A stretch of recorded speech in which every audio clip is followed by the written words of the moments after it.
নমস্কার, আমি ডাক্তার প্রদীপ Kumar Biswas, homeo clinic চ্যানেলে আপনাদের স্বাগত।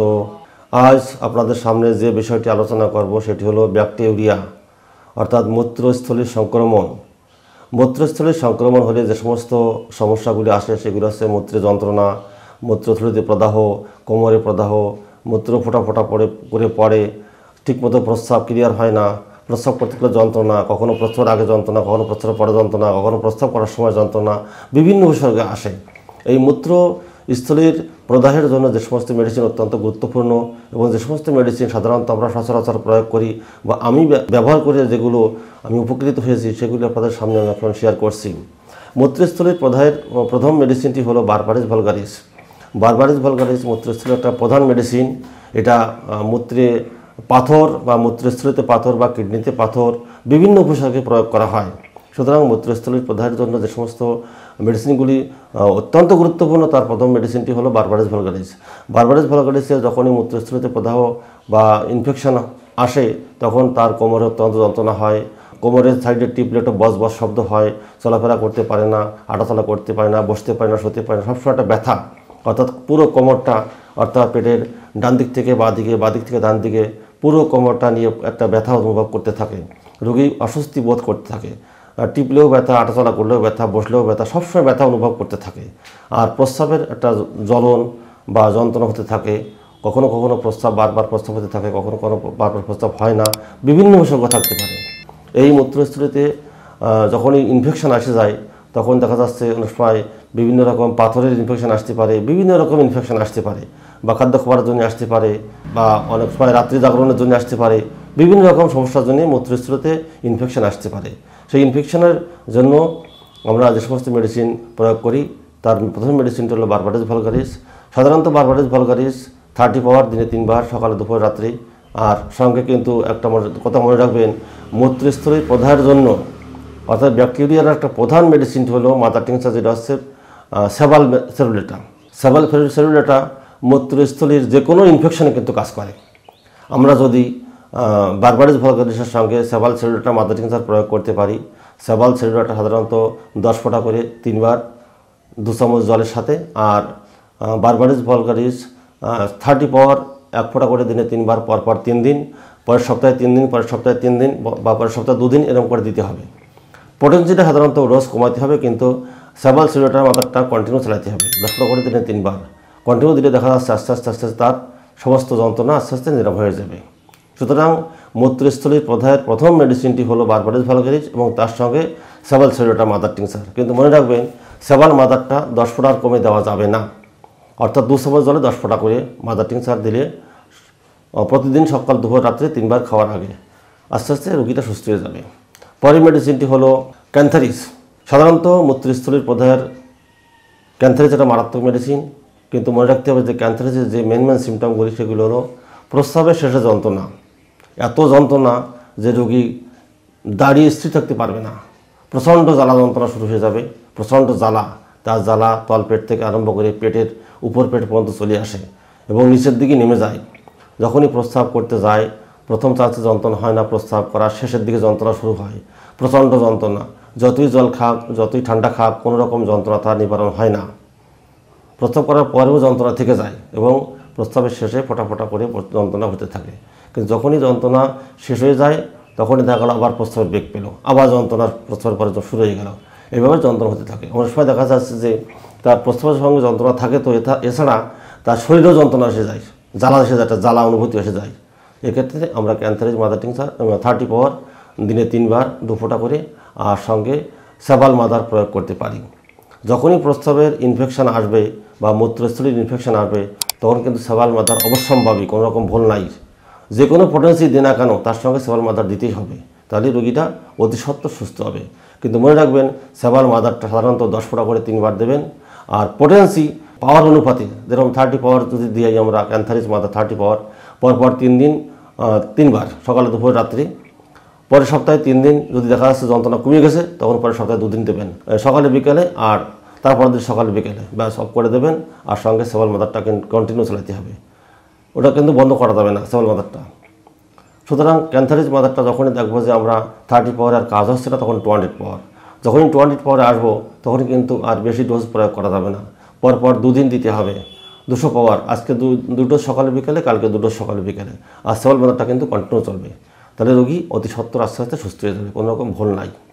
অর্থাৎ মূত্রস্থলীর প্রদাহের একটা মারাত্মক মেডিসিন কিন্তু ক্যান্থারিস, এটা মনে রাখবেন। কিন্তু ডোজ লিমিটেড ডোজ দিতে হবে, কোনো রকম মানে অত্যাধিক ডোজ দেওয়া যাবে না, তাহলে শীতে বিপরীত হবে। আমরা যখনই ওষুধ প্রয়োগ করবো, পটেন্সি প্রয়োগ করবো, তখনই ডোজ লিমিটেড করতে হবে। কখনও মারাত্মক ডোজ বা কখনও ওভার ডোজ দেওয়া যাবে না, তাহলে রোগী সুস্থ হবে না, অসুস্থ হয়ে যাবে, আরও বরঞ্চ ক্ষতি হবে। অনেক সময় আমরা চিন্তা করি যে হাই ডোজ পর, আমি অনেকে দেখেছি, অনেক ডাক্তারবাবুকে দেখেছি হাই ডোজ পর 4 দিন 5 দিন 6 দিন দিয়ে যাচ্ছে, অনেক পর রোজ 1 ফোঁটা করে দিয়ে দেয়। এতে কিন্তু রোগীর পরবর্তীতে ক্ষতি হবে, প্রচণ্ড ক্ষতি হয়, এটা অনেকে জানে না। তাই অনিয়ম ডোজ দেখা যাচ্ছে, আমি এরকম ডাক্তার দেখেছি যারা BSMS পাস, কিন্তু অনিয়ম ডোজ পর 7 দিন দিয়ে গেছে, সকালে একটা, প্রতিদিন সকালে 1 ফোঁটা করে। এটা চরম ক্ষতিকর, কারণ অনিয়ম ডোজ মিনিমাম 2 ডোজ দিলে যথেষ্ট, বা 3টে ডোজ, তার বেশি দেওয়া যাবে না। আর 200 ডোজ যেটা এখন 2 দিন দিতে হবে, আজকে 2 ডোজ, কালকে 2 ডোজ, বড় জোর 3 দিন, তারপরে আর দেওয়ার দরকার নেই। অন্তত মিনিমাম 10 থেকে 15 দিনের মধ্যে আর ওষুধ দেওয়ার দরকার নেই। বিশেষ করে যেই মেডিসিনগুলো দীর্ঘমেয়াদী মেডিসিন, যেরকম ক্যান্থারিস আছে, লাইকোপোডিয়াম আছে, কোস্টিকাম আছে, এগুলো দীর্ঘমেয়াদী মেডিসিন, এগুলো বেশি ডোজ প্রয়োগ করা যাবে না। সুতরাং দেখতে হবে যে কোন ওষুধের ক্রিয়াকাল কতদিন, এটা কিন্তু সবসময় মনে রাখতে হবে। যারা নতুন চিকিৎসক বা যারা হোমিওপ্যাথিকে পছন্দ করেন, তাদের উদ্দেশ্যে আমার বক্তব্য, যখনই আপনারা মেডিসিন প্রয়োগ করবেন তখন অবশ্যই জানিয়ে নেবেন যে কোন মেডিসিনের ক্রিয়াকাল কতদিন, এটা কিন্তু অবশ্যই জানা বাধ্যতামূলক, তাহলে কিন্তু হোমিওপ্যাথি চিকিৎসা করা যাবে না। এটা কোস্টিকাম ওষুধ যদি আমরা প্রতিদিন 200 পাওয়ার কন্টিনিউ দিয়ে যাই, এতে কিন্তু ক্ষতি হবে, চরম ক্ষতি হবে, এতে রোগীর ক্ষতি হবে, এবং পরবর্তীতে এমন ক্ষতি হবে যে সেটা সমাধান করা বড় কঠিন ব্যাপার হয়ে পড়বে। সুতরাং প্রত্যেকটা মেডিসিন যখন প্রয়োগ করবেন তখন তার ওষুধের ক্রিয়াকাল সম্বন্ধে জানা অবশ্যই বাধ্যতামূলক, তাহলে কিন্তু অসুবিধা হবে, প্রত্যেকটা রোগীর ক্ষেত্রে অসুবিধা হবে। পরের মেডিসিনটি হলো ডালকামারা। যে সমস্ত রোগীরা বা যে সমস্ত মানুষ স্বেচ্ছাতে জলাভূমিতে বসবাস করে, তাদের যদি কোনো মূত্রস্থলীর সংক্রমণ হয়, সেক্ষেত্রে ডালকামারা কিন্তু অবশ্যই বাধ্যতামূলক মেডিসিন। কিন্তু স্বেচ্ছাতে জমিতে বসবাস অবশ্যই থাকবে, বা স্বেচ্ছাতে জায়গায় ঘোরাফেরা করে, বা স্বেচ্ছাতে জায়গায় কাজ করে, এ সমস্ত রোগীদের ক্ষেত্রে একটাই মাত্র মেডিসিন, যেটা ডালকামারা। ডালকামারা মেডিসিনটি যখনই প্রয়োগ করবেন তখন তার মেন সিমটমগুলি হলো প্রস্রাবের যন্ত্রণা, ভীষণ যন্ত্রণা, রোগী কোনোরকম স্থিরভাবে থাকতে পারে না, সবসময় একটা অস্বস্তি বোধ করতে থাকে, প্রস্রাবের সময় যন্ত্রণা, পরে যন্ত্রণা, আগেও যন্ত্রণা শুরু হতে থাকে, এইভাবে মারাত্মক অবস্থার সৃষ্টি হয়। কিন্তু মনে রাখবেন, যে সমস্ত রোগীরা স্যাঁতসেঁতে জলাভূমিতে বসবাস করে বা স্যাঁতসেঁতে জায়গায় কাজ করে, তাদের যদি কোনো মূত্রস্থলীর ইনফেকশন দেখা যায়, সেক্ষেত্রে একটাই মাত্র মেডিসিন, ডালকামারা মেডিসিনটি একদম বাধ্যতামূলক, এটা মনে রাখবেন। আর সঙ্গে সেলুলাটা মাদার টিংচার, অর্থাৎ যদি আমরা 30 পাওয়ার প্রয়োগ করি, তাহলে 2 ফোঁটা করে দিনে 3 দিন, সকালে 2 ফোঁটা, বিকেলে 2 ফোঁটা, তারপর দিন সকালে 2 ফোঁটা, বিকেলে 2 ফোঁটা, তারপর দিন সকালে 2 ফোঁটা, বিকেলে 2 ফোঁটা, পরপর 3 দিন দেবেন, দিয়ে বন্ধ করে দেবেন। আর সঙ্গে সেভাল মাদার কিন্তু কন্টিনিউ চলবে, দেখবেন রোগীটা আস্তে আস্তে আস্তে আস্তে সুস্থ হয়ে যাবে। সুতরাং প্রত্যেকটা মেডিসিন এইভাবে প্রয়োগ করতে হবে। বিশেষ করে 30 পাওয়ার, যখনই আমরা 200 পাওয়ার দেবো, তখনই দেখবো যে 30 পাওয়ারে কাজ হচ্ছে না, তখন 200 পাওয়ার যখনই আসবো, তখন 200 পাওয়ার দিনে 2 দিন, অর্থাৎ আজকে 2 বার সকালে বিকেলে, কালকে 2 বার সকালে বিকেলে দিয়ে সেভাল মাদার কিন্তু কন্টিনিউ চলতে থাকবে, আস্তে আস্তে বন্ধ করে দেবো, আর ওষুধ দেওয়ার কোনো প্রয়োজন হবে না। পরের মেডিসিনটি হলো ইকুইজেটাম হাইমেল। ইকুইজেটাম হাইমেল একটা মারাত্মক মেডিসিন, অর্থাৎ মূত্রস্থলীর প্রদাহের। ইকুইজেটাম হাইমেল যখনই আমরা প্রয়োগ করবো, তখন দেখতে হবে যার প্রস্রাবের সঙ্গে স্যালিসিলিক অ্যাসিড বেরোচ্ছে। স্যালিসিলিক অ্যাসিড যখন বেরোবে, তখন তার প্রস্রাবের রং হবে কখনো লাল লাল ভাব, কখনো সাদা সাদা ভাব, এবং প্রস্রাবের তলায় তলানির মতো পড়তে থাকবে, গোলানির মতো পড়তে থাকবে। গোলানি অনেক সময় রক্ত মিশ্রিত থাকতে পারে। যখনই গোলানিটা পড়ে প্রস্রাবের সঙ্গে, তখন সেটা রক্ত মিশ্রিত থাকতে পারে, এবং রক্তের সঙ্গে সাদা সাদা বালু করার মতো পদার্থ থাকে, এবং প্রস্রাব অত্যন্ত বেগ দিতে হয়, ঘন ঘন প্রস্রাব হয়, সঙ্গে জ্বালা হয়, বারবার প্রস্রাব থাকে। দেখা যাচ্ছে হয়তো রোগী রাত্রিবেলা শুয়ে আছে, প্রস্রাব করে হলো, আবার কিছুক্ষণ পরে প্রস্রাবে চাপ দিল, এবং প্রস্রাব অত্যন্ত কষ্ট হয়, ফোটা ফোটা করে প্রস্রাব পড়ে। এই সিমটমটি যখনই আমরা দেখবো, সেক্ষেত্রে আমরা ইকুইজেটাম হাইমেলটা অবশ্যই প্রয়োগ করতে পারি।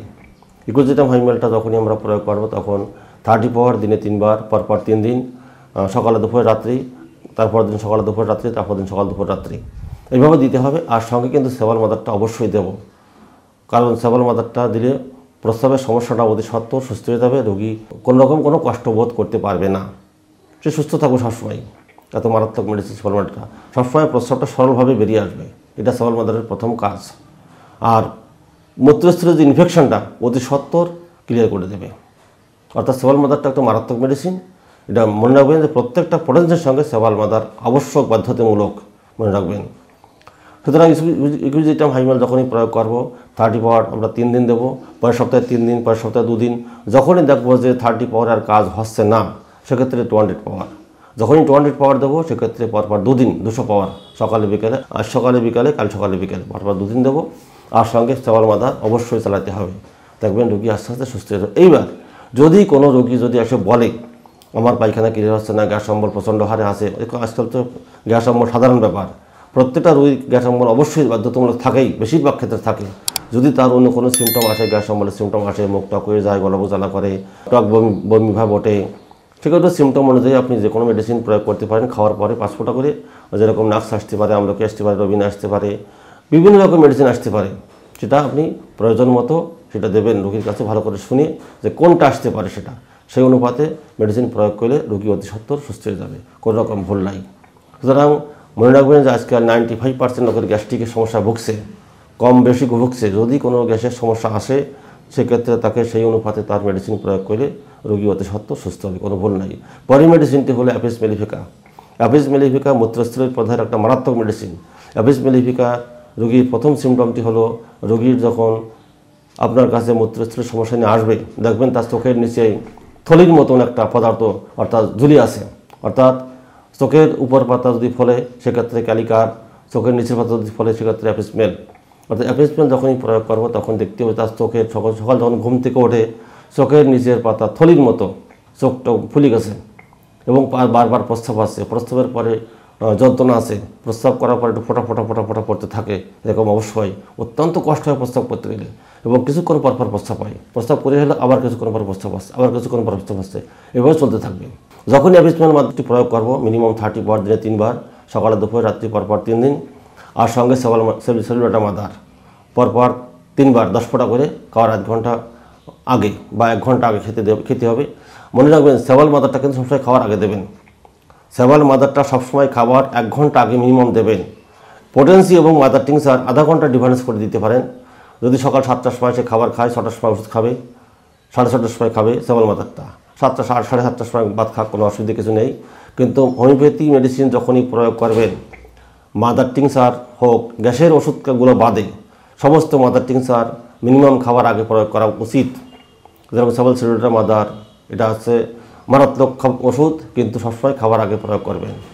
আর গ্যাসের যে সমস্ত ওষুধ দেবেন, রবিনিয়া, আমলকি, এগুলো সব খাওয়ার পরে দেবেন, অত্যন্ত সুন্দর কাজ হবে। নাক্স মাদার খাওয়ার পরে, অর্থাৎ যখনই আমরা অ্যাপিসমেল প্রয়োগ করবো 30 পাওয়ার দিনে 3 বার 3 দিন, পরের সপ্তাহে 3 দিন, পরের সপ্তাহে 3 দিন, যখনই দেখবো যে না 30 পাওয়ারে মোটামুটি রিলিফ হয়ে গেছে অনেকটা, তখন 30 পাওয়ার যখন দেখা যাচ্ছে আর কাজ হচ্ছে না, সেক্ষেত্রে 200 পাওয়ার। 200 পাওয়ার যখনই প্রয়োগ করবো পরপর 2 দিন 2 বার করি, আজকে সকালে 2 বার, সকালে বিকেলে, কালকে সকালে বিকেলে, পরপর 2 দিন প্রয়োগ করবো, এভাবে চলতে থাকবে।